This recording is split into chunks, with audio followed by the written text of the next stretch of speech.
பச்சரிசி மாவிதிச்சி சக்கரையில் பாவு வச்சி சுக்கிரிச்சி மிளகுதிச்சி பக்குவம்மா கலந்து வச்சி அம்மனுக்கு மாவிளக்கு எரித்து வந்தும் அம்மனவே எங்களாயும் காக்க வேணும் சாமி.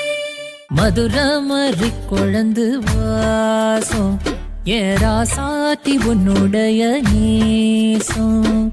மதுரமறி குழந்து வாசம் ஏராசாத்தி உன்னுடைய நேசம். மானோட பார்வ மீனோட சேரும் மாறாம என்ன தொட்டு பேசும் இது மறையாத என்னுடைய